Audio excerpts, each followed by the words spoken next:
Selamat berjumpa para pemirsa kanal YouTube dimanapun Anda berada. Selamat menyaksikan dan silahkan Anda memberi komentar. Juga silahkan menekan tombol like dan menekan tombol subscribe.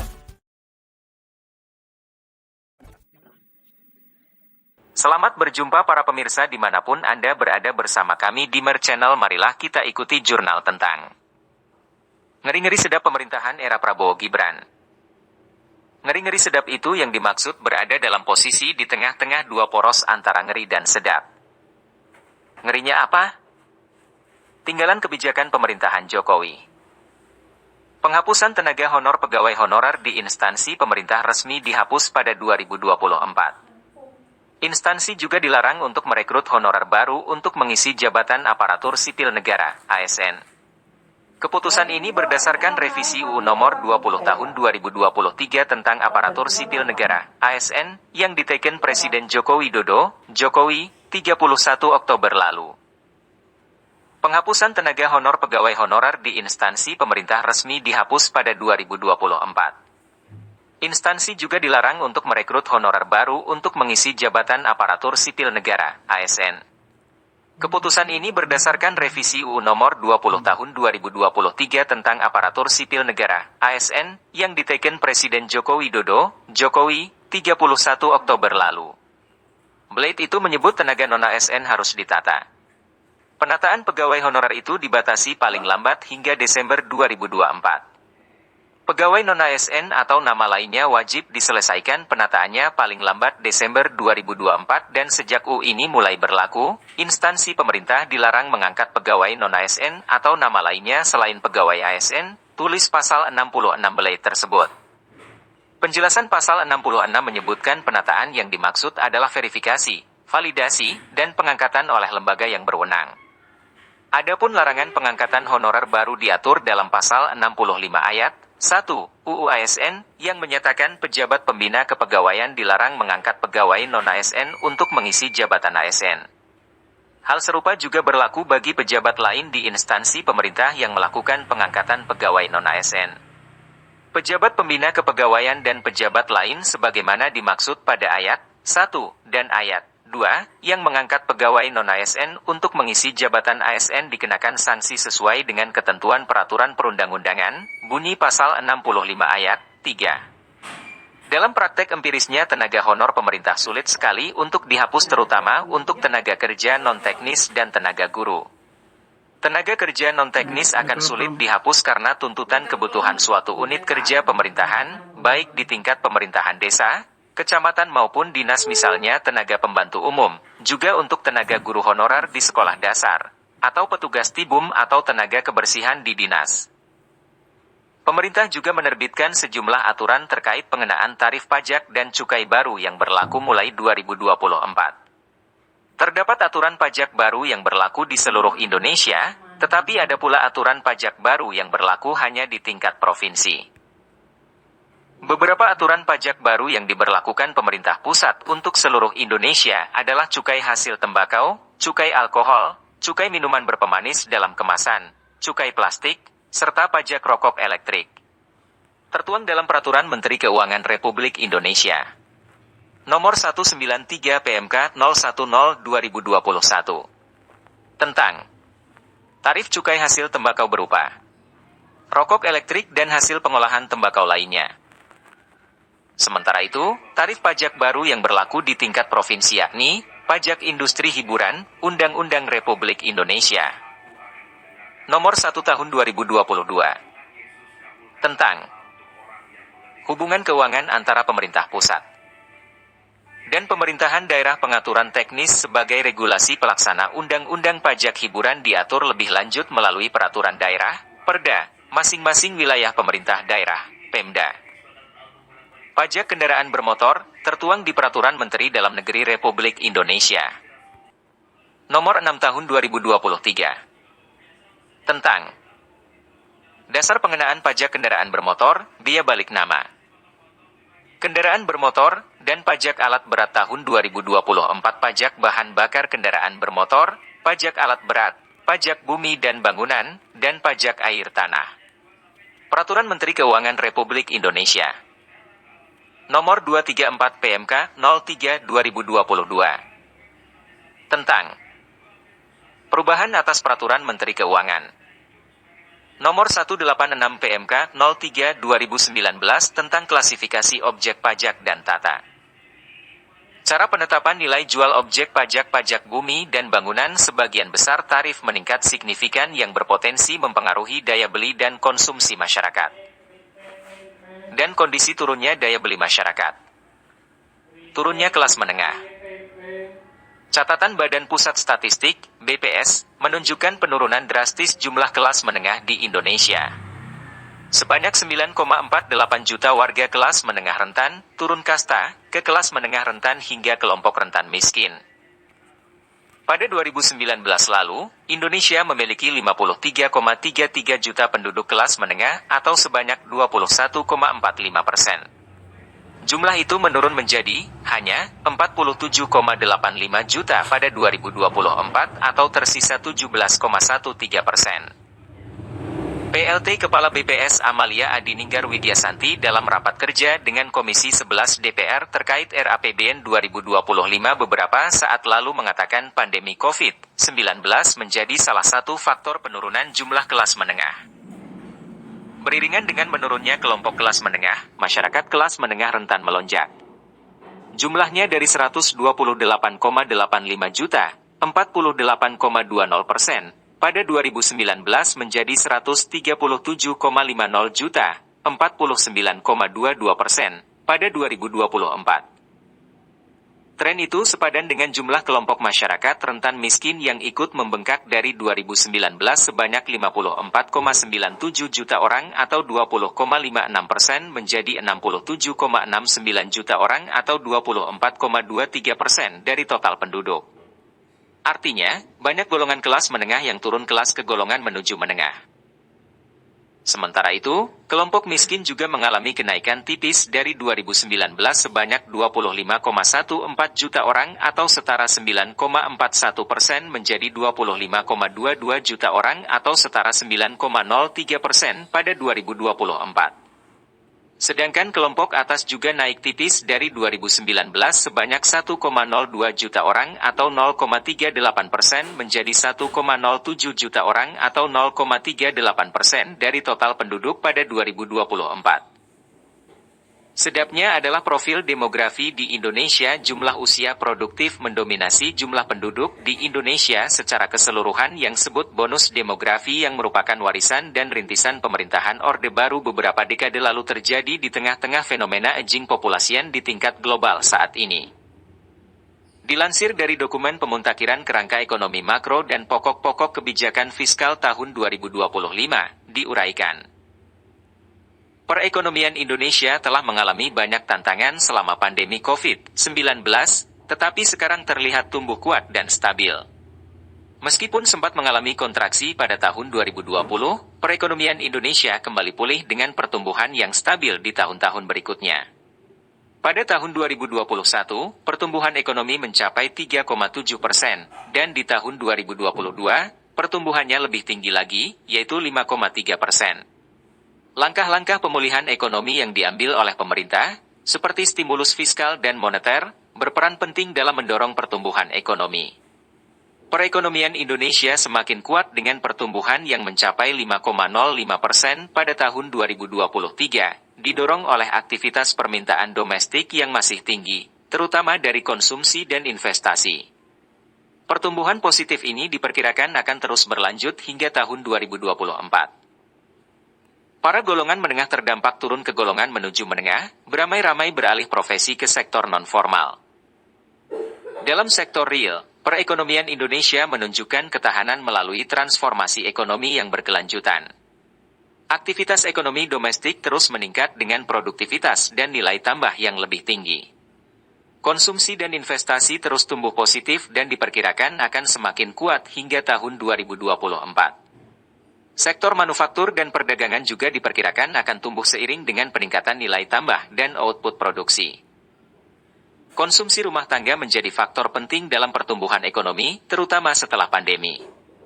Meskipun sempat mengalami kontraksi pada tahun 2020, konsumsi rumah tangga terus tumbuh dengan tren positif, mencapai 4,8% pada tahun 2023. Pemerintah juga berusaha menjaga daya beli masyarakat dengan berbagai kebijakan, seperti pengendalian inflasi dan bantuan sosial untuk kelompok masyarakat berpenghasilan rendah. Dengan berbagai langkah yang diambil oleh pemerintah dan pertumbuhan ekonomi yang positif, perekonomian Indonesia terus menunjukkan resiliensi dan diharapkan akan terus tumbuh kuat di masa mendatang. Mengenai perkiraan pertumbuhan konsumsi rumah tangga dan konsumsi pemerintah pada tahun 2024. Konsumsi rumah tangga diperkirakan akan tumbuh lebih kuat karena adanya aktivitas kampanye, kegiatan sosial, dan pemenuhan kebutuhan logistik menjelang pemilu 2024. Hal ini akan memberikan dampak positif pada konsumsi masyarakat secara keseluruhan. Selain itu, konsumsi pemerintah juga diprediksi akan tumbuh positif. Hal ini disebabkan oleh berbagai aktivitas ekonomi yang didukung oleh anggaran pendapatan dan belanja negara, APBN, seperti penyelesaian proyek strategis nasional, penyelenggaraan pemilu Pilkada 2024, dan program-program pemerintah untuk meningkatkan kualitas sumber daya manusia, SDM, melalui pendidikan, kesehatan, dan infrastruktur. Sebagai contoh, ketika pemerintah melakukan pembangunan infrastruktur seperti jalan atau jembatan, mereka akan membeli berbagai barang dan jasa yang diperlukan untuk proyek tersebut. Hal ini akan mendorong pertumbuhan konsumsi pemerintah dan juga memberikan peluang bagi pelaku usaha lokal untuk berkembang. Dengan adanya kebijakan yang mendukung konsumsi masyarakat dan aktivitas investasi yang terus meningkat, diharapkan ekonomi Indonesia akan terus berkembang dan transformasi ekonomi akan terus berlanjut.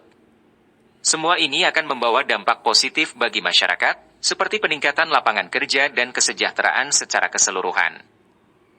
Dalam teks kerangka ekonomi makro dan pokok-pokok kebijakan fiskal 2025 yang telah dimuntakhirkan tersebut membahas tentang proyeksi investasi dan pertumbuhan ekonomi Indonesia di tahun 2024.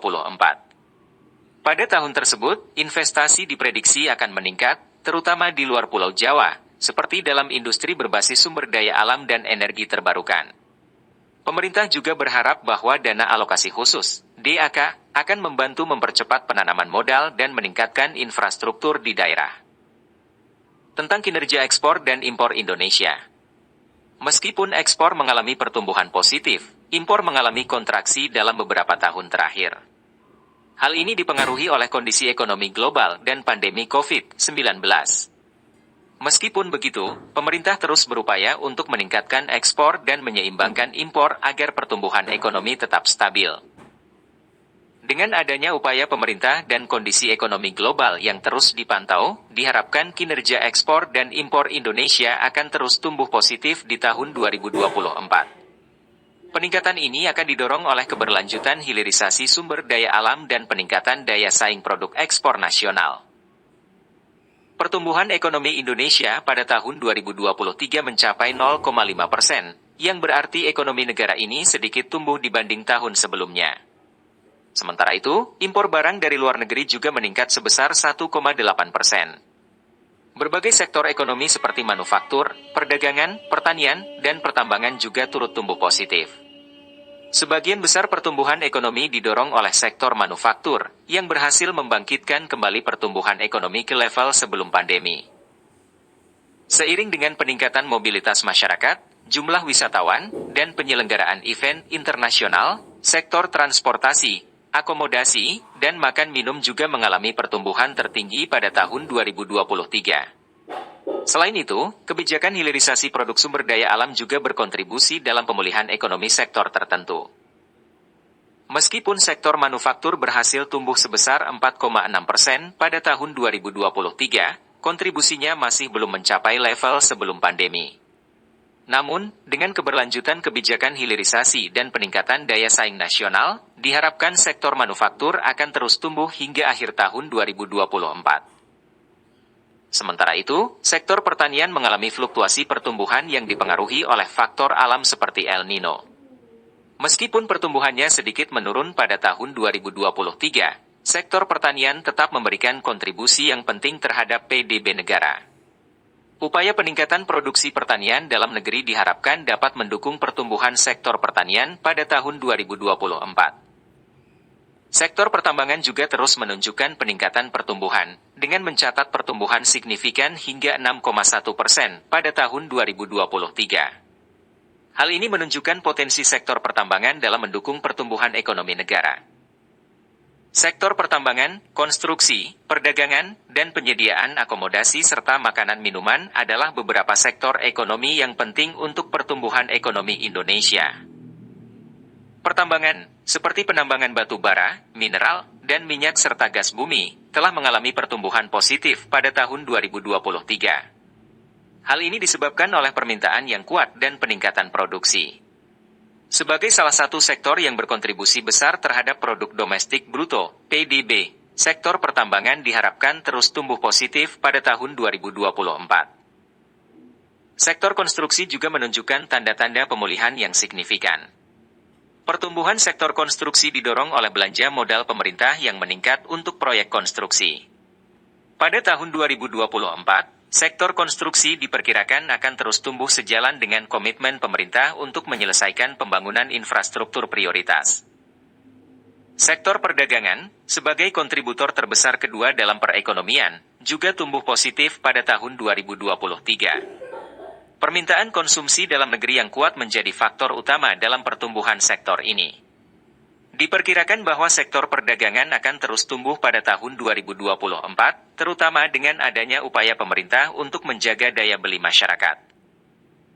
Terakhir, sektor penyediaan akomodasi dan makanan minuman terus tumbuh kuat pasca pandemi.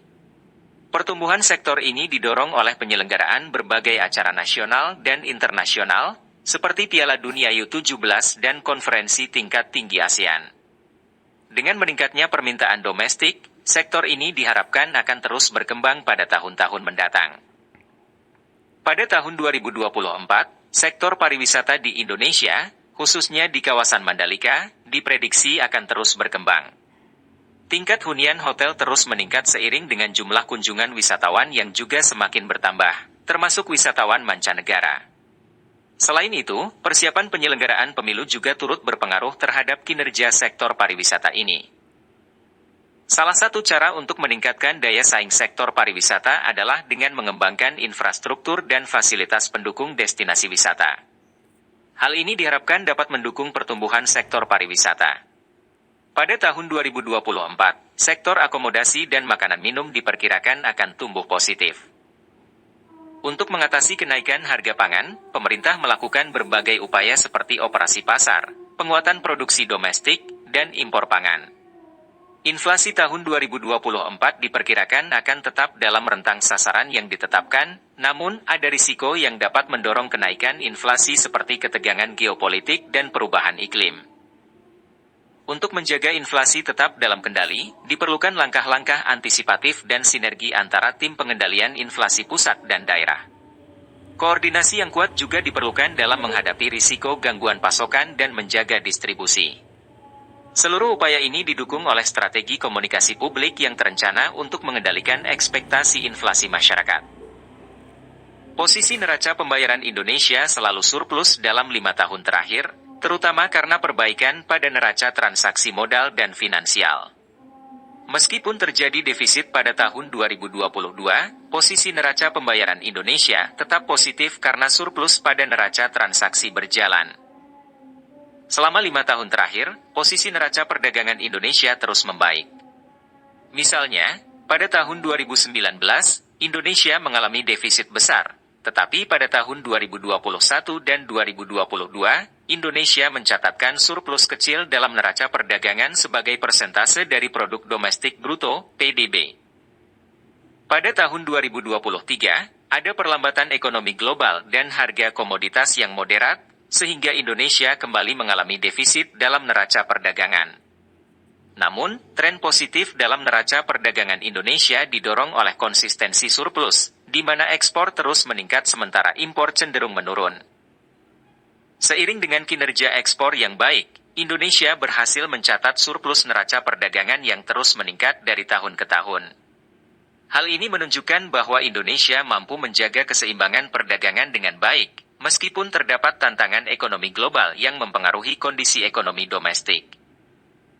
Pada tahun 2021 dan 2022, Indonesia memiliki surplus dalam neraca perdagangan, artinya lebih banyak barang yang diekspor daripada yang diimpor.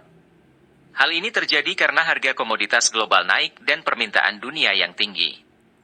Namun, pada tahun 2023, surplus ini mengalami penurunan karena harga komoditas global menurun dan pertumbuhan ekonomi dunia melambat. Selain itu, neraca jasa Indonesia mengalami defisit, yang berarti lebih banyak uang yang dikeluarkan untuk jasa dari luar negeri daripada yang diterima. Defisit ini terutama disebabkan oleh jasa transportasi. Pada tahun 2020, defisit jasa transportasi meningkat karena penurunan jasa perjalanan akibat kebijakan pembatasan mobilitas. Pada tahun 2021 dan 2022, defisit neraca jasa terus meningkat, terutama karena defisit jasa transportasi yang naik karena impor barang juga meningkat. Namun, pada tahun 2023, defisit neraca jasa turun karena meningkatnya jumlah wisatawan yang berkunjung ke Indonesia. Selain itu, defisit neraca pendapatan primer juga meningkat, terutama karena defisit neraca pendapatan investasi lainnya yang naik secara signifikan. Namun, surplus neraca pendapatan sekunder mengalami penurunan karena turunnya hibah yang diterima pemerintah. Jadi, secara keseluruhan, kondisi neraca perdagangan, neraca jasa, dan neraca pendapatan Indonesia dipengaruhi oleh faktor-faktor seperti harga komoditas global, pertumbuhan ekonomi dunia, dan kebijakan mobilitas. Selama 1 dekade terakhir, Indonesia memiliki capaian yang cukup baik dalam pengentasan kemiskinan. Tingkat kemiskinan dan tingkat kemiskinan ekstrim berada dalam tren menurun, meski sempat meningkat pada saat pandemi. Dalam jangka pendek dan jangka menengah tren tersebut diharapkan terus menurun hingga mencapai target pembangunan yang telah ditetapkan. Namun, penghapusan kemiskinan atau pemenuhan kesejahteraan tidak hanya sekedar memenuhi aspek moneter. Terdapat aspek lainnya yang penting untuk ditingkatkan, yaitu antara lain akses terhadap kebutuhan dasar seperti pendidikan, kesehatan, dan fasilitas dasar. Hal ini merupakan prasyarat kunci bagi peningkatan kualitas SDM, terlebih lagi bagi pemenuhan kebutuhan anak-anak yang merupakan investasi di masa depan. Kementerian Keuangan menginisiasi kajian mengenai kemiskinan multidimensi yang dimoderasi bekerja sama dengan United Nations Children's Fund, UNICEF, Indonesia serta Fakultas Ekonomi dan Bisnis Universitas Indonesia, FEBUI, pada tahun 2023. Dimensi yang diukur terdiri dari pendidikan, kesehatan, dan standar hidup layak yang diselaraskan dengan rencana pembangunan pemerintah.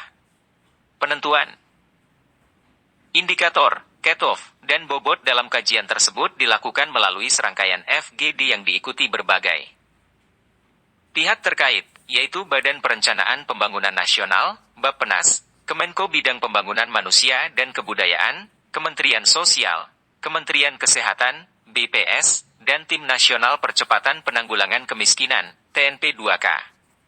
Sementara itu, data yang digunakan dalam analisis adalah data Survei Sosial Ekonomi Nasional, Susenas, yang diterbitkan secara berkala oleh BPS.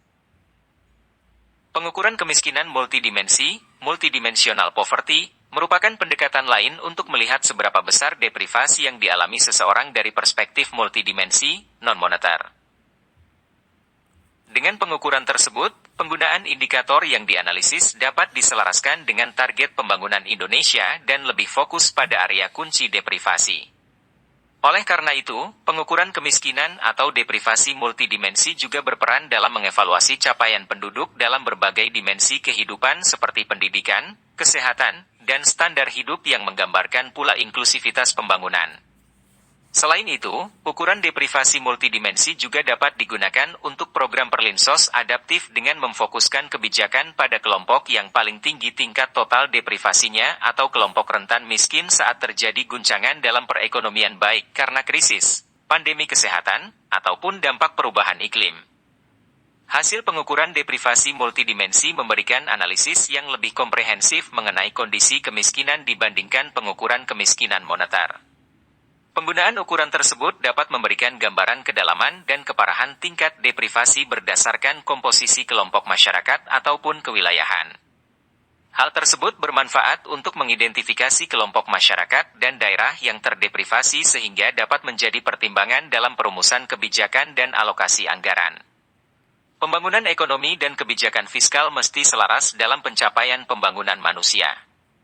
Untuk mencapai hal tersebut, kebijakan yang dikeluarkan oleh pemerintah tentunya perlu mencakup aspek-aspek krusial kebutuhan dasar manusia. Keberadaan alat pengukuran yang dapat memonitor capaian individu dan masyarakat dalam berbagai aspek pembangunan menjadi salah satu instrumen penting agar kebijakan berjalan lebih efektif dan efisien. Hal ini selaras dengan prinsip evidence-based policy dalam perumusan kebijakan fiskal dan juga strategi pembangunan untuk meningkatkan efektivitas dan efisiensi pencapaian target pembangunan. Pada peringatan 100 tahun kemerdekaan bangsa, Indonesia memiliki tujuan besar yaitu mewujudkan visi Indonesia Emas 2045.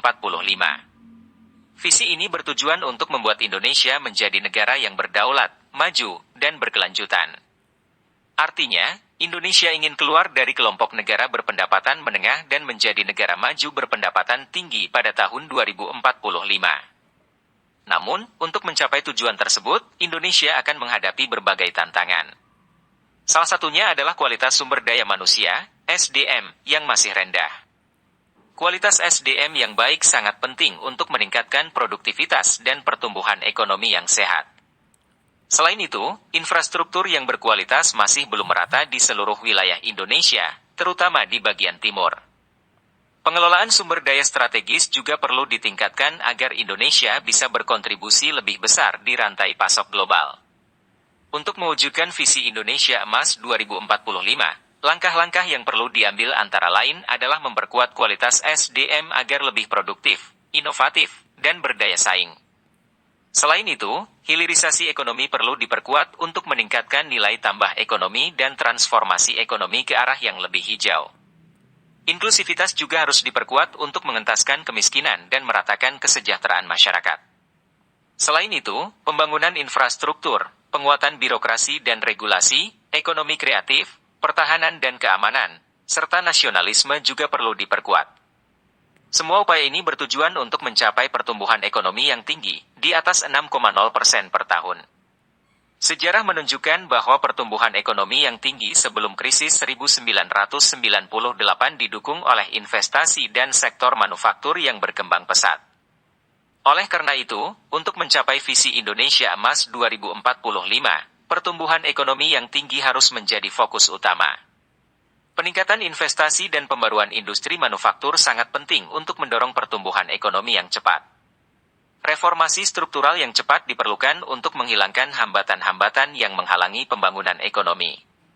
Ada 3 hambatan utama, kurangnya SDM, kurangnya infrastruktur, dan masalah dalam tata kelola pemerintahan dan sistem regulasi. Akselerasi reformasi struktural juga penting untuk transformasi ekonomi yang produktif dan bernilai tinggi.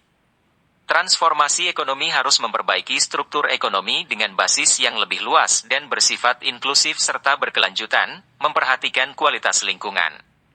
Untuk mencapai pertumbuhan ekonomi yang tinggi, inklusif, dan berkelanjutan, diperlukan reformasi struktural. Fokus reformasi struktural termasuk hilirisasi SDA, revitalisasi industri manufaktur, penguatan investasi, pengembangan industri halal, reformasi sektor pertanian, transformasi ekonomi hijau, dan pengembangan sektor keuangan. Peningkatan kualitas SDM sangat penting untuk mendukung agenda pembangunan nasional menuju visi Indonesia Emas 2045. Investasi dalam SDM akan meningkatkan kualitas dan daya saing tenaga kerja. Pemerintah juga fokus pada peningkatan kualitas kesehatan masyarakat dan nutrisi anak-anak untuk mendukung investasi dalam SDM unggul di masa depan. Dengan demikian, reformasi struktural dan investasi dalam SDM serta kesehatan masyarakat sangat penting untuk mencapai pertumbuhan ekonomi yang berkelanjutan dan inklusif di Indonesia. Penguatan industri farmasi dan alat kesehatan sangat penting untuk mendukung sistem kesehatan nasional agar lebih mandiri. Hal ini dilakukan dengan cara membangun pendidikan nasional yang berkualitas untuk menciptakan sumber daya manusia yang kompetitif dan berintegritas. Pembangunan pendidikan nasional dilakukan melalui beberapa langkah, seperti pemerataan kualitas pendidikan, penguatan infrastruktur pendidikan, peningkatan kualitas tenaga pengajar, dan peningkatan akses pendidikan dasar. Selain itu, program pendidikan juga akan fokus pada jalur vokasi yang sesuai dengan kebutuhan industri nasional. Namun, pelaksanaan program ini memerlukan kerjasama dengan pemerintah daerah dan asosiasi industri terkait. Untuk akselerasi pertumbuhan ekonomi, peran usaha mikro, kecil, dan menengah UMKM serta sektor jasa juga sangat penting. Dukungan untuk UMKM dan kerjasama dengan perusahaan besar membantu memperluas basis ekonomi dan memastikan manfaat pertumbuhan ekonomi dinikmati oleh semua orang. Sementara itu, sektor jasa juga penting dalam mendukung perekonomian seiring perubahan perilaku masyarakat dan dunia usaha. Hilirisasi sumber daya alam adalah program penting untuk mendorong pertumbuhan ekonomi. Program ini tidak hanya meningkatkan daya saing ekspor dan nilai tambah komoditas dalam negeri, tetapi juga memberikan efek positif yang luas pada perekonomian. Diharapkan program ini bisa menarik investasi baru dan mempercepat pertumbuhan ekonomi di berbagai daerah. Hilirisasi juga membuka peluang pengembangan sumber daya baru yang bernilai tambah tinggi. Demikian para pemirsa jurnal kami di Mer Channel tentang kondisi ngeri-ngeri sedap pemerintahan era Prabowo Gibran. Saya ingatkan lagi jangan lupa tekan tombol subscribe dan like serta komentar. Selamat beraktivitas.